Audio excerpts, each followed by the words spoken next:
जी नमस्कार। स्वागत है आपके अपने यूट्यूब चैनल एसके एडुकेयर में। तो दोस्तों, आज हम इस वीडियो में बात करने वाले हैं प्रेमचंद की एक कहानी कफन के बारे में। तो चलिए आज इस कहानी को हम समझने की कोशिश करते हैं। तो फ्रेंड्स, कहानी कुछ इस प्रकार है।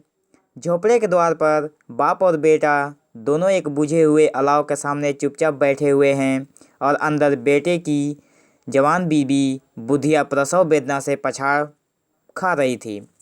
रह रह कर उसके मुंह से ऐसी दिल हिला देने वाली आवाज़ निकलती थी कि दोनों कलेजा थाम लेते थे। जाड़ों की रात थी। प्रकृति सन्नाटे में डूबी हुई। सारा गांव अंधकार में लय हो गया था। घिसू और माधव की ये कहानी है। और एक बुधिया है जो कि माधव की पत्नी है। घिसू माधव का पिता है। तो यहाँ पे घिसू ने कहा, मालूम होता है बचेगी नहीं, सारा दिन दौड़ते हुए हो गया, जा देख तो आ। माधव चिढ़ कर बोला, मरना ही है तो जल्दी मर क्यों नहीं जाती, देखकर क्या करूं। तू बड़ा बेदर्द है, साल भर जिसके साथ सुख चैन से रहा उसी के साथ इतनी बेवफाई। तो मुझसे तो उसका तड़पना और हाथ पांव पटकना नहीं देखा जाता। चमारों का कुनबा था और सारे गांव में बदनाम। घिसू एक दिन काम करता तो 3 दिन आराम करता। माधव इतना कामचोर था कि आध घंटे काम करता तो घंटे भर चीलम पीता। इसलिए उन्हें कहीं मजदूरी नहीं मिलती थी। घर में मुट्ठी भर भी अनाज मौजूद हो तो उनके लिए काम करने की कसम थी। जब 2-4 फाके हो जाते तो घिसू पेड़ पर चढ़कर लकड़ियां तोड़ लाता और माधव बाजार में बेच आता। और जब तक वो पैसे रहते दोनों इधर उधर मारे मारे फिरते। गांव में काम की कमी न थी। किसानों का गांव था। मेहनती आदमी के लिए 50 काम थे, मगर इन दोनों को उसी वक्त बुलाते जब 2 आदमियों से एक का काम पाकर भी संतोष कर लेने के सिवा और कोई चारा न होता।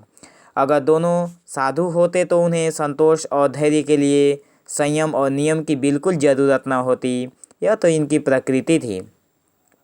विचित्र जीवन था इनका। घर में मिट्टी के 2-4 बर्तन के सिवा कोई संपत्ति नहीं। फटे चिथड़ों से अपनी नग्नता को ढांके हुए जिए जाते थे। संसार की चिंताओं से मुक्त थे। कर्ज से लदे हुए, गालियां भी खाते, मार भी खाते, मगर कोई भी गम नहीं। दिन इतने की वसूली की बिल्कुल आशा न रहने पर भी लोग इन्हें कुछ न कुछ कर्ज दे देते थे। मटर आलू की फसल में दूसरों के खेतों से मटर या आलू उखाड़ लाते और भून भान कर खा लेते और 10-5 उखाड़ लाते और रात को चूसते। घिसू ने इसी आकाशवृत्ति से 60 साल की उम्र काट दी और माधव भी सपूत बेटे की तरफ बाप की ही पद चिन्हों पर चल रहा था, बल्कि उसका नाम और भी उजागर कर रहा था। इस वक्त भी दोनों अलाव के सामने बैठकर आलू भून रहे थे जो कि किसी खेत से खोद लाए थे। घिसू की स्त्री का तो बहुत दिन हुए देहांत हो गया था। माधव का ब्याह पिछले साल हुआ था। जब यह औरत आई थी उसने इस खानदान में व्यवस्था की नींव डाली थी और इन दोनों बेगैरतों का दोजख भरती रहती थी। जब से वो आई ये दोनों और भी आराम तलब हो गए थे, बल्कि कुछ अकड़ने भी लगे थे। कोई कार्य करने को बुलाता तो निर्व्याज भाव से दुगनी मजदूरी मांगते। वहीं औरत आज प्रसव वेदना से मर रही थी। ये दोनों शायद इसी इंतजार में थे कि यह मर जाए तो आराम से सोएं।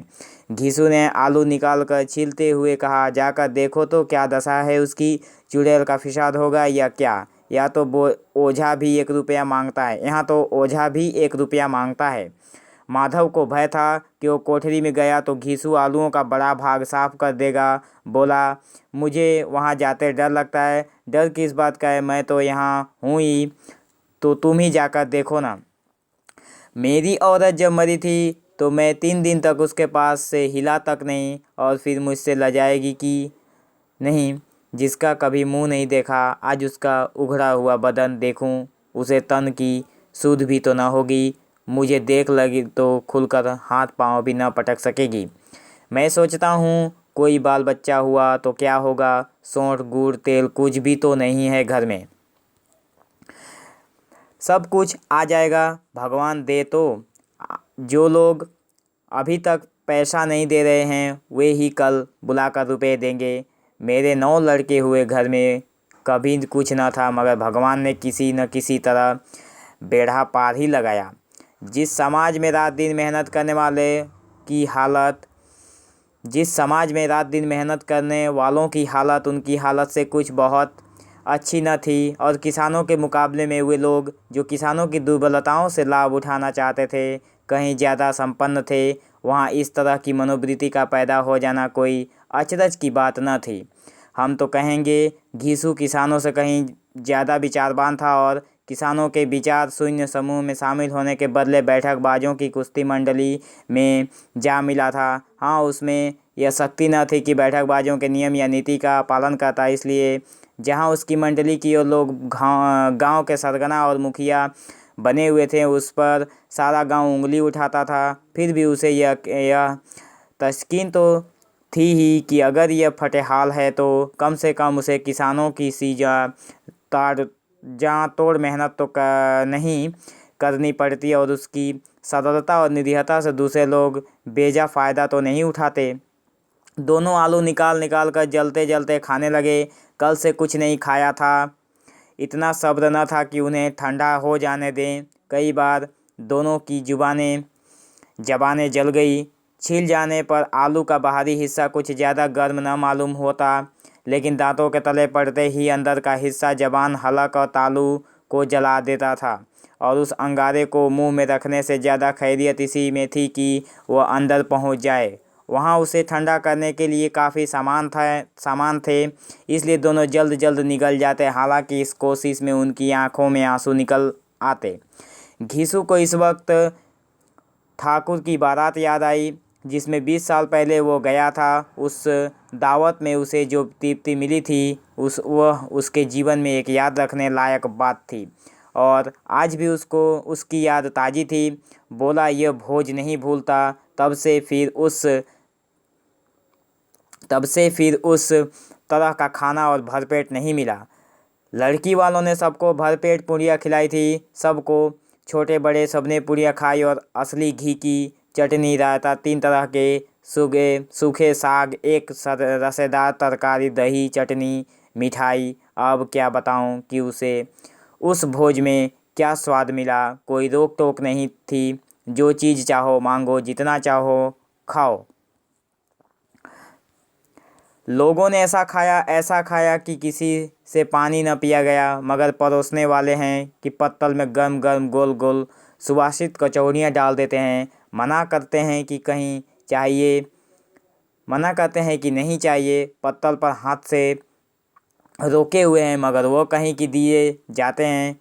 और जब सबने मुंह धो लिया तो पान इलायची भी मिली, मगर मुझे पान लेने की कहाँ सुध थी।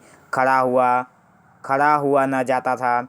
चटपट जाकर अपने कंबल पर लेट गया। ऐसा दिल दरियाव था वह ठाकुर। Sorry friends. माधव ने इन पदार्थों का मन ही मन मजा लेते हुए कहा, अब हमें कोई ऐसा भोज नहीं खिलाता। अब कोई क्या खिलाएगा, वो ज़माना दूसरा था। अब तो सबको किफ़ायत सूझती है। शादी ब्याह में मत खर्च करो, क्रियाक्रम में मत खर्च करो, पूछो गरीबों का माल बटोर कर क्या कहाँ रखोगे। बटोरने में तो कमी नहीं है, हाँ खर्च में किफ़ायत सूझती है। तुमने 20 पूड़ियाँ खाई होगी, 20 से ज़्यादा खाई थी। मैं 50 खा जाता, 50 से कम मैंने न खाई होगी। अच्छा पट्टा था, तू तो मेरा आधा भी नहीं है। ये संवाद बाप बेटे दोनों में हो रहा है, जो कि माधव और घिसू हैं। आलू खाकर दोनों ने पानी पिया और कहीं वहीं अलाव के सामने अपनी धोतियाँ ओढ़कर पाँव पेट में डाले सो रहे, जैसे 2 बड़े बड़े अजगर गेंडुलियाँ मारे पड़े हों। और बुधिया अभी तक कराह रही थी। सवेरे माधव ने कोठरी में जाकर देखा तो उसकी स्त्री ठंडी हो गई थी। उसके मुंह पर मक्खियाँ भिनक रही थी, पथराई हुई आंखें ऊपर टंगी हुई थी, सारी देह धूल से लथपथ हो रही थी। उसके पेट में बच्चा मर गया था। माधव भागा हुआ घिसू के पास आया। फिर दोनों जोर से हाय हाय करने और छाती पीटने लगे। पड़ोस वालों ने यह रोना धोना सुना तो दौड़े हुए आए और पुरानी मर्यादा के अनुसार इन अभागों को समझाने लगे। तो फ्रेंड्स, आज की ये वीडियो मैं यहीं पे रोकता हूँ।